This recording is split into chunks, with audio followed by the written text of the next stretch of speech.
So, what do you think is the biggest misconceptions about scholarships? Here, I have one particular gripe This with is me. gonna be interesting. Assalamualaikum warahmatullahi wabarakatuh. Greetings, ladies and gentlemen, and welcome back to another episode of Camp Cough Podcast, where inspirational talk belongs to. Today, you are here with me, Aziza Jihan Madina. You can call me Eja, and I am with my partner. Daryl Altaf, you can call me Daryl. And today we're here with two amazing guests, Ka Muhammad Fauzan Hidayat and Ka Fazil Ihsan Lanasa. They are both alumnus from the MAN 4 Cambridge program, and they are from the science class. Today, they have just graduated, and they have been accepted to both the University of Toronto and University of British Columbia in Canada with the BMASina 4. Hi Kak Ojan, hi Kak Fazil. Yay. Hello, guys. Hello. Okay, so I would like to start with a question for the both of you. What inspired you guys to actually start? How do I call it? You know, just like, is there what's the spark that makes you want to study abroad? Is this right? You first? Yeah. Okay. Okay, before that, I'm gonna introduce myself. Hello, I'm Muhammad Fazil Sananasa, and I've been recently accepted to Applied Sciences in the University of British Columbia, Okanagan, and with the GARUDA scholarship. And your question, Daryl, it's a good question. It's a question that we really need, to fuel our journey ahead. And the spark really was back when I was in middle school, because that's the point where I got this epiphany that I needed to change my life, and then not only to change my life but to strive to be above and achieve something that I can be proud of myself. And I thought to myself, what bigger challenge is there than to go abroad? So I've always tried to strive to that goal. I've tried many competitions ever since my middle school, and I was lucky to get accepted in the Cambridge program, which just one more step to my goal, the Cambridge program in MAN for JAKARTA. So I think that feeling of challenging yourself, I think that's what drove me to the point that I am. Okay. So allow me to introduce myself again. Hello everyone. My name is Muhammad Fauzan Hidayat. You can call me Fauzan. I am currently an incoming undergraduate at the University of Toronto St. George faculty, and I'm going to major in the studies of computer science. So for your question, I would say that what drives me to try and study abroad is kind of simple. It's honestly just spite. So when I started high school, I just got this feeling that I need to do more. I have a feeling that I've already gotten so much and that I need to channel it to somewhere where I can give it back. So I went to focus more on my academics. So I joined a lot of competitions. I did a lot of preparations like ACT, IELTS, and things like that. And ever since, Alhamdulillah, I've got into the BIM preparation program with my friend Fazil over here. That goal became more clear to me, and so I started to try more and more, and now I'm finally in this point. Okay, thank you for your response, Ka Ojan and Ka Fazil. I believe that you guys totally deserve this scholarship, and it's a fully funded scholarship, right? And also, I would like to ask something to Ka Ojan first, because I heard that you got an acceptance letter from the National University of Singapore. That's correct. Oh, that's actually so cool. Wow. Thank My you so goal. much. Okay, so what major did you got accepted in, and why didn't you take it at the end of the day? Okay, so I've actually gotten into three main universities that I highly considered into getting in. The first is ITB, second is U of T, and finally, of course, NUS, just like you said. So I think that the story is so long and so convoluted, but to put it simply, I did want to transfer university, but there was a bit of miscommunication between my side and the admins at BIM. So because the offer took so long to come in and the deadline was only 1 week, the final verdict after I tried asking many times was that there were actually no possible ways to switch universities. So I already declined the offer, but then, like about a week later, they finally opened that pathway to switch university. So it kind of it's kind of a bummer, but at the end of the day, that's life. And I'm already like super grateful that I have already gotten the opportunity to still study at U of T, and I've hoped that the pathway for me to study at NUS may open again in the future, maybe for like my master's degree. So please wish me luck for that. I mean, we wish you luck for that, of course. We wish you the best because, of course, you are outstanding seniors, and also we look up to you because we both want to study abroad also, inshallah, Yeah. right? All right, so I would like to know what are your guys' respective majors in the upcoming college? Computer science. And for Fazil? For me, applied science. It's like in here, it's like ITB's first year, so you don't have a specific degree, but you can specialize in the second year. So I'm like applied science, so yeah, engineering in general, you know. Okay, so have you planned anything for like your second year? Which major are you going to take? I'm gonna take mechanical engineering with a concentration in aerospace.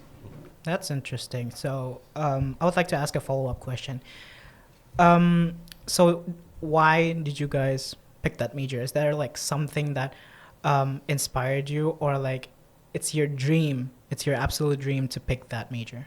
Okay, so my answer is honestly really simple. I've always wanted to study computer science ever since I started going to high school. It was always either that or electrical engineering.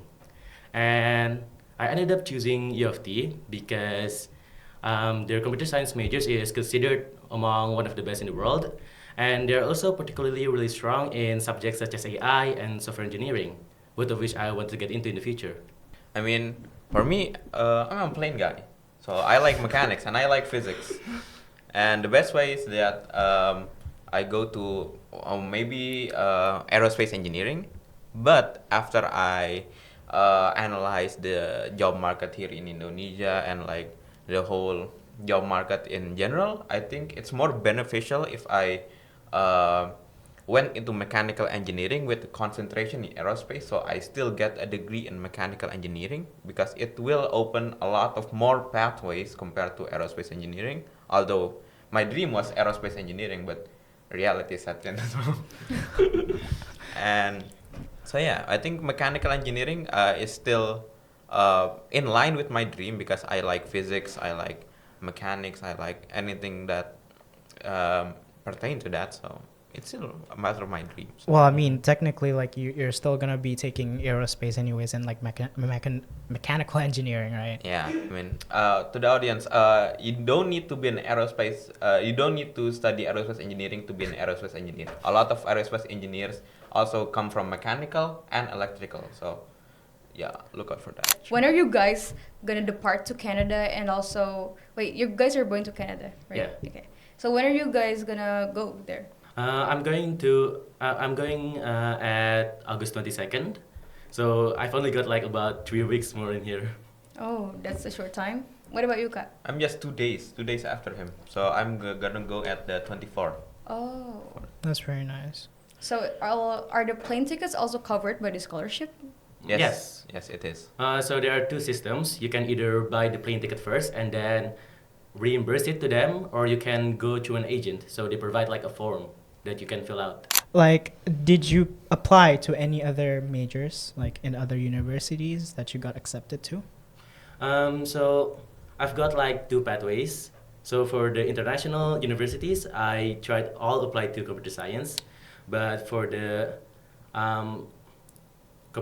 universities PTN, I applied to stay at ITB. So stay is the same faculty as the computer science at ITB, but stay focuses on electrical engineering. I mean, for me, I went all in to go abroad. So I applied in a lot of universities. Particularly like, although I didn't get accepted, but it's still quite the journey. I went into like MIT and then NUS, KAIS, like every other major choice. Yeah. Okay, so what do you think is the biggest misconceptions about scholarships? Here, I have one particular gripe This with is me. gonna be interesting. Okay. No scholarship will cover everything, even though it's full ride, full cover. Okay. There will be moments that happens that's outside of your scholarship, or like the scholarship doesn't directly cover. Okay. So the main barrier to people going abroad is, of course, funds, and like how do we support it, right? Even with a full scholarship, there still will be stuff like, for example, if your scholarship doesn't cover like internal travel, or like, for example, like the first days of your arrival to the university, it may be not covered, or it will be covered. It depends heavily on the scholarships itself. And Okay. for example, a scholarship, the UBC scholarship, internal scholarship, yeah, it's a full scholarship, but the main problem is you only get 14,000 Canadian dollars a year as your living allowance, which is roughly like 1,100 Canadian dollars a month, which is absolutely not enough, because the cheapest rent you can find there is $1,300. 1,300 a month. Yes. Wow. Oh, okay. So you need to cover a lot of expenses on your own? Yes. Wow. That's the reality of it.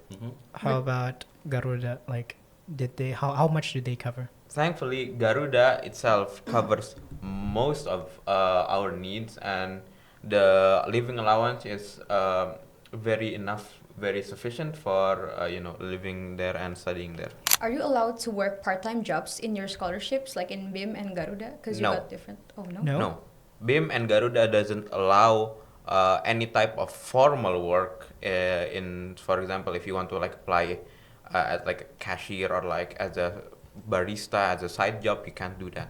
There's So a written rule about that. yes, so they want you to focus on your studies and only your studies. So for any other problem, they will handle it. What about any other scholarships? Like, do they really restrict you from doing that?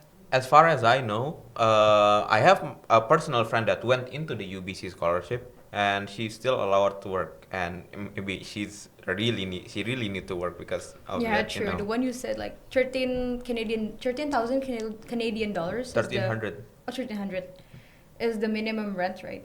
Yes. Oh yeah, so that's gonna be a lot to cover. Okay. I believe that most of the universities will need, how do I call it? Like the registration fee, right? So did BIM Prep actually cover you with that? So for that, they will cover it, but only like a part of it. Oh. So the thing is, when you are trying to apply for universities abroad, you guys may have heard of something called rich universities and the safe picks for universities. You may have heard of that, right? The thing is, if you take all of the universities that you want in that list, there may be like tens, so like about like 15 maybe. But the thing is, BIM Prep only covers 4, and this 4 only covers in 4 different regions. So they cover one in America, one in Asia, one in Europe, and another one in Australia. Australia. Yeah, Australia, right. And from my experience, what I ended up using was that I got a reimbursement for America, where I got a reimbursement for UC Berkeley, the application fee for UC Berkeley, and also for Singapore, where I got a reimbursement for NTU. But the rest of them, I didn't end up actually using it, because for Europe, we as a national student Very doesn't hard. have. It's Yeah, very it's hard to get very in. hard. Because most of the international universities in Europe actually requires either IB or A level, which we currently doesn't have. And also, the one that actually accept national universities are very limited. So if you see like from Instagram, you may see some students going to Wageningen and Groningen. Yeah, Groningen. And Waterloo. Yeah, Waterloo is Canada. Oh, Waterloo's Canada. But that's My pretty much grammar, it. funky. And for Australia, Australia is actually quite interesting, because there are a lot of lembaga that would waiver the fee for you. So Okay. all of the universities that I applied in Australia, which is USyd, UNSW, Monash, and also Queensland, I ended up paying no fee at all because I went through IDP. I see. Yeah. Okay. There are a lot of like institutions that will help you, like education consultants that are free and will help you regarding admissions, especially to universities in Australia, because we have a lot of partnerships there. So we can get a lot of fee waivers.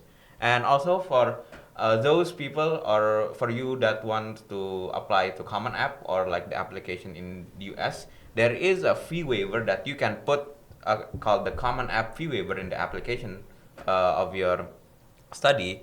But bear in mind, although you initially don't pay, some universities require you to pay because um, you're not eligible or like that. So it's in the end. For example, I applied to a few U.S. universities like Virginia Tech and also UMich, and I applied for the what's called the common app fee waiver. Although I got the free waiver from Virginia Tech, so I get the LOA for free. But for UMich or University of Michigan, I still needed to pay because it seems that I wasn't eligible for the common app fee waiver. So bear in mind that. Okay, speaking about institutions, would you recommend some institutions like IDP or maybe Sun Education or more institutions to apply to universities, and maybe you can get like the free waiver? The fee. Fee. The fee The waiver. fee waiver, sorry. Yeah. So I would probably recommend, if you want to apply to Australia, I definitely recommend IDP. But bear in mind that you need to apply quite quickly because they have like a quota that if they are reached, then you cannot apply anymore with their fee waiver. And also, from our experience, IDP are more inclined to serve students who have a higher SAT or IELTS score. Okay. Yes, because there is a major difference in the acceptance time if you have higher IELTS scores. Like with my IELTS score, I could get LOA for Monash in like 3 weeks. But some of my friends, which that has lower IELTS scores, will probably get the LOA in like 2 months. So like that's I see. quite the difference. And the SAT really helps with that speed, because if you just apply with an IELTS, it's enough, but the time you get the LOA from the time you apply is going to be a bit long. That depends on your score. So you're saying that you applied via IDP for Aussie universities. So IDP offers fee waivers for the applicants, or the universities do? So the IDP itself has partnerships with the universities in Australia. It's been long. IDP is a very old organization, so they have a lot of partnerships, and with that, usually they have one specific agent that works with you. So you need to just send your data and your personal and stuff and records, and they will apply it for you. And in that process, the IDP person can input the fee waiver themselves. So we don't need to do anything. Wait, so you're saying that we can just submit our reports and our IELTS score and also SATs if we need it, also ACTs, and we just give it to the IDP institution. Counselors, yeah. And they're gonna apply that for you. Yes, Yes. Totally free? totally free. Totally. Wow, that's amazing. That's amazing. Yeah. Are there any other institutions other than IDP? Maybe like that's like focus on Oz, right? On Australia. What about like other countries? Maybe Canada, because you guys are going there, and also like maybe the US or the UK. Wait, Yeah. US, yeah. There was one an organization that helped with the US. Yeah, with Education USA. Education USA. Yeah, that's a one that's directly from the Kedubes or like Okay, from the that's US interesting. themselves. And also there's one. I forgot this one. I'm gonna get you on that. All right, later. all right. Thank you. Did you have anyone guiding you through your scholarship? I like think to the process. guiding. Yeah, like maybe you could ask a senior or an alumni maybe. I think honestly, I think we can both agree the person that guides us the most was Miss Kiki. I Miss Kiki. see. Also, your homeroom teacher helps you a lot. Yeah, A lot. very respectful Miss Kiki. Well, how did she help you? Like, what forms did she help you with? The thing is, she's like very updated with us. So we have a group for the BIM prep students, And Miss Kiki is there, so she is always guiding us and also always gives us like motivation whenever we are down. And also any like informations that comes from Becca, Miss Kiki always forward it very fast, and she also provides a lot of like very crucial informations. And Okay. Miss Kiki is very in tune with how scholarships work, especially national scholarships. And she also has a network of alumni, like particularly because of Miss Kiki, we could communicate with Kak Devinda in Right. Monash and Kak Olive in Hong Kong very easily. So yeah, also respect to Kak Devinda, Kak Olive. Okay, I have a question. You guys have other universities that you guys got accepted to, right? Yes. Was there like, was there a hard decision for you to make? For me, the hardest decision was definitely the two universities that I mentioned. I was highly considering between ITB, U of T, and NUS. But for ITB, I decided to just let it go because there were actually, oh yeah, this is very important. If you want to apply towards SNBP, you need to keep in mind that if you apply to any other scholarships out there and you got into SNBP, you still need to get into the SNBP. So like, the only scholarships that I know of that require that exempt you from growing from bunuh diri dari from SNBP Right. from undur diri dari SNBP without your schools getting blacklisted is only beasiswa Garuda or BIM. I see. So if you got any other scholarships, like let's just say from the university scholarship, you still need to get to SNBP if you don't want to get your schools blacklisted. Yeah, because BIM and Garuda is a national scholarship, so they work with Kemendikti and other education ministers here in Indonesia, so they can get you exempt from the SNBP. But private scholarships, like those of the Tanoto Foundation, from the universities themselves, even like ASEAN scholarship, you need to get into. Still need to be Accepting the SNBP. Yeah, SNBP, or else you get blacklisted. So there's like only 2 scholarships that could save you from the SNBP. Now only one because I don't think BIM still continues, right? Yeah. Now it's only Garuda. now. Oh, so it's now only Garuda. Yes. Or BIB from the religious ministry. Oh, BIB. Beasiswa Indonesia Bangkit, if Yes. I remember. Oh, right. I think any scholarships that comes from the government itself, you can get exempted from the SNBP. But for a private scholarship, I think that's a no-go. So I also know that you guys got accepted into national universities, like you got into Polytechnic Manufacture in Bandung. Oh, right. And you got into ITB, right? Yes.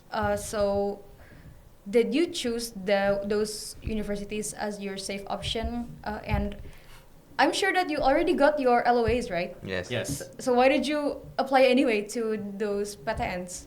Okay, so I think it's really about the timeline because when the registration for SNBP started, I think it was around late February, early March.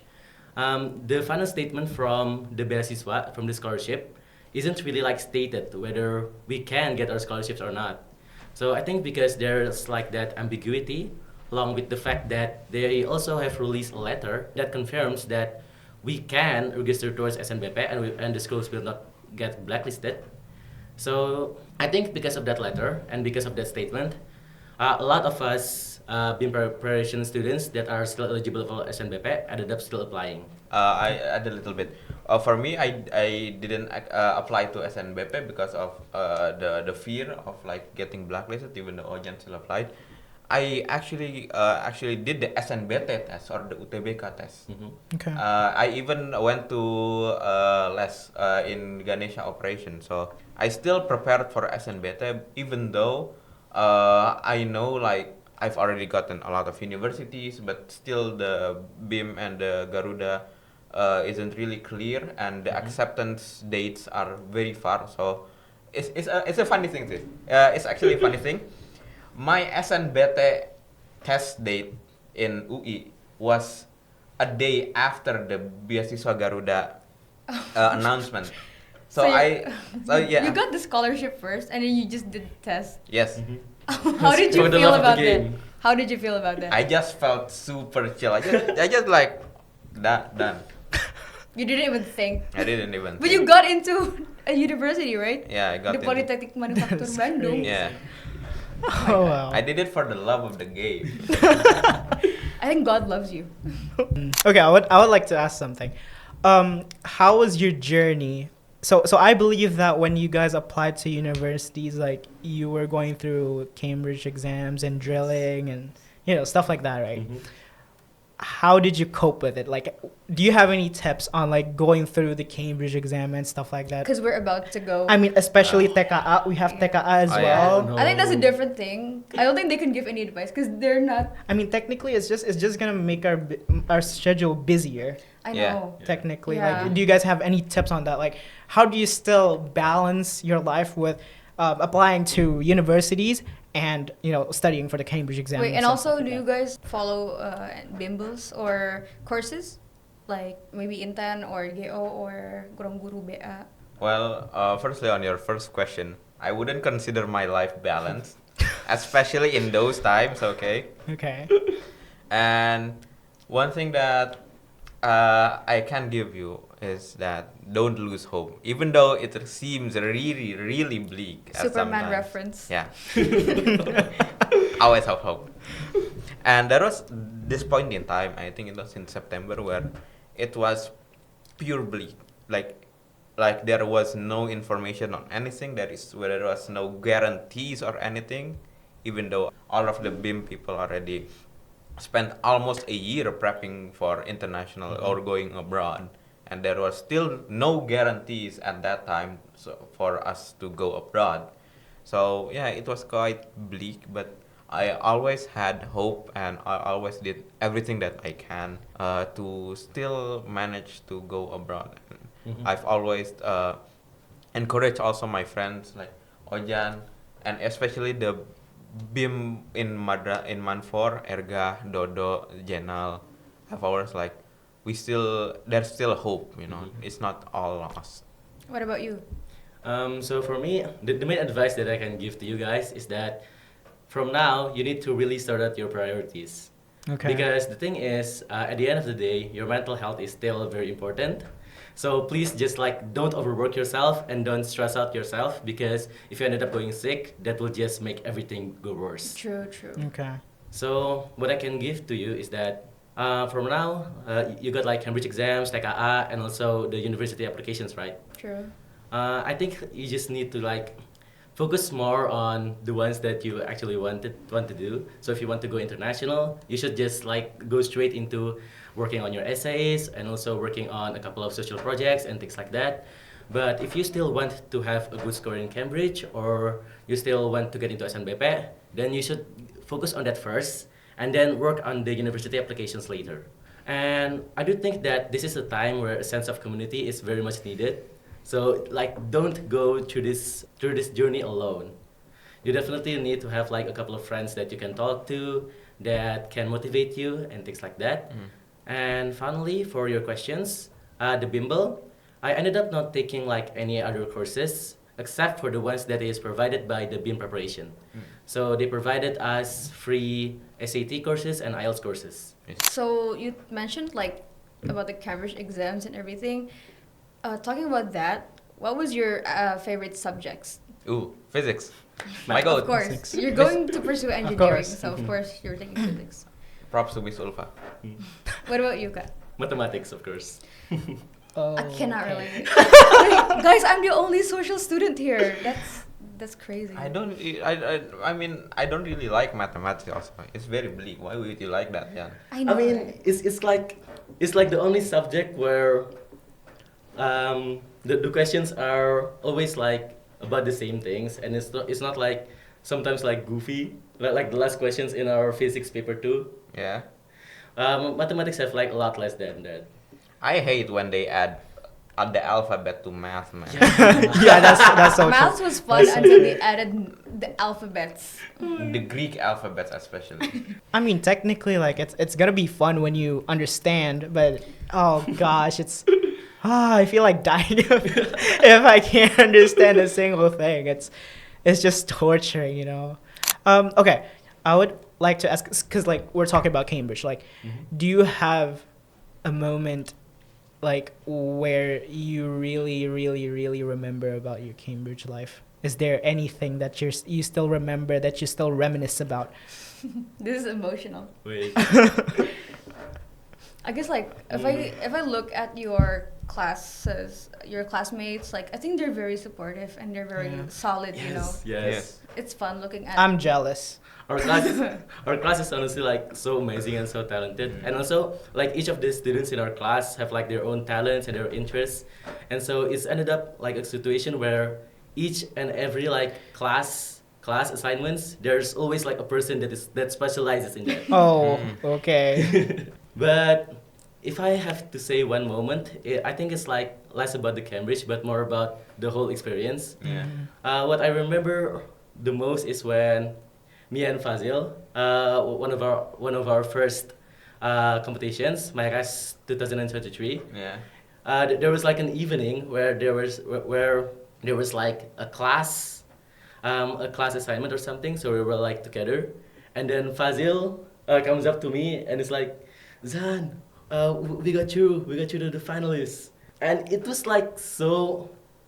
It was so amazing because it was one of our first competitions, and also we didn't really expect us to get that far. Yeah, and even more amazing that we were the only man from Jakarta that went into the finals Wow. at that time. That's crazy. Of course, it's our school. Manfor. I'm glazing Manpat. Oh God. Top with the man for glaze. So, like, what about the motto or the philosophy that you hold on to strongly throughout the process of you until you get this amazing, successful achievements? Go first. My motto, I don't have any motto. I just do stuff. So, just do it. Just do it. Yeah, Just do it. Do stuff. The thing is, just I always have like this mindset that anything that comes my way, I will get over it. The thing is, currently, if I like look back, I've gone through like so many hardships, but I can go through that. So if I can go to, if I can go through and grow towards any of my previous hardships, why cannot I do it now? So just pretty much do it and do it the best you can. Give it your full effort, and inshallah everything will be alright. Mashallah. You just gotta suck it out. You know? Quick question: physics or maths? Physics. Matt. You can find me over that. Hey, come on. Oh God. Okay, if you had to choose, like, if you could restart everything from the start, would you want to go through the whole journey? Would you want to redo it? If you get me. I would say yes, but there are definitely a couple of tweaks that I want to do. The thing is, I started my university applications way too late, so that my essays, I haven't really like come true to it. I don't think like I've gotten like my full effort into it, so I definitely need to work more on my essays.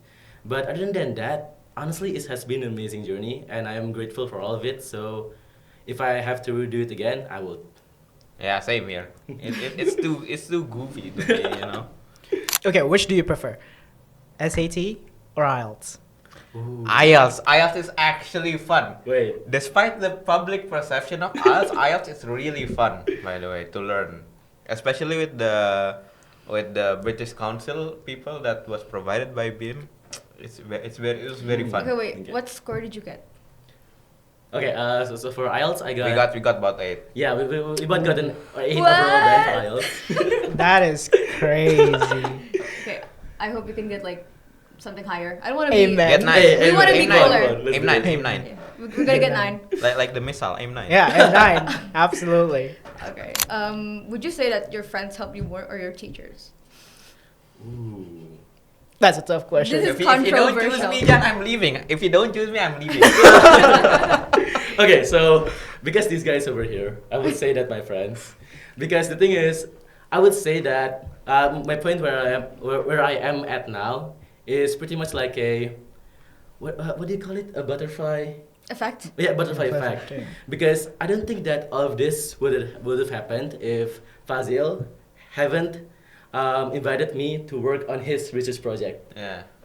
It like happened in like semester 2 of our class 10, and this guy, I don't know why, but he invited me, And after that, we did a lot more competitions, and we got into beam prep together, and we did everything together after that. Yeah, So it's like a chain reaction of everything. Yes. Wow. It's like a long reaction. Overall, what's your advice for juniors that are going to apply to colleges next? Including us. Yeah, absolutely. Please, please, we really need them. Yeah, I think the thing that people don't really expect is you have to choose your path. Like, if you want to go to nationals, you should focus on nationals. If you want to go to international, you should just focus internationals, because I don't think it's possible. Like, if you're a super genius, super talented person, you can go both. Like my friend over here. But if you're a normal person like me, you have to choose, because your time is very limited and your money is much more limited, and so you need to really lock in that choice, that path that you want to make.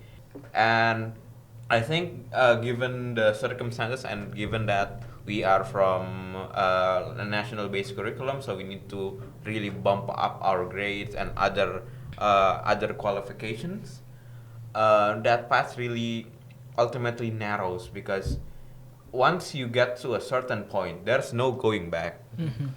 Like I've seen like my friends prepping for UTBK since like 6 months or 8 months, even at like June. Like when they arrive at 12th grade, they instantly go to their last, and we were still stuck in our BIM prep and other stuff. So at that point, I've made my decision. Whatever the outcome is, I will go abroad. Even if I had to go gap year, I was ready to make that sacrifice at the time. So yeah, you need to choose your path and stick to it. Okay, so I think I'm just going to add a little bit, because Fazil's advice were already like very good. I would say that you guys should definitely work a lot more on your essays. If you think you have worked on it enough, work even more. Yeah. Because the thing is, what I've seen from you guys is that you guys have already gotten so much achievements and already got so much medals and things like that and experience.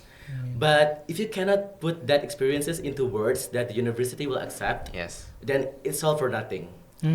Because I would say that if you have put a lot of work into your social projects and your competitions, you should also put that same work into building a good enough essays for your portfolio.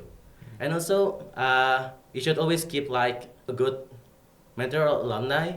You definitely just like need to ask a lot more people, because we are always open, and we are always open to give advice. And if you wanted to have like any help on everything, on like anything, just like ask us. Actually, I have a personal question before we close this podcast. How did you guys manage to convince your parents of the way you're going? Like, you're gonna focus on going abroad or going national? Like, how did you guys do it? Were your parents supportive of it? For me, I was very thankful that my parents were very supportive of me going abroad. Especially, I've already convinced them ever since I was middle school. But at the time when I got accepted into the BIM scholarship, they were like, "Oh, that's the great path." So they supported me all the way. That's nice. What about you?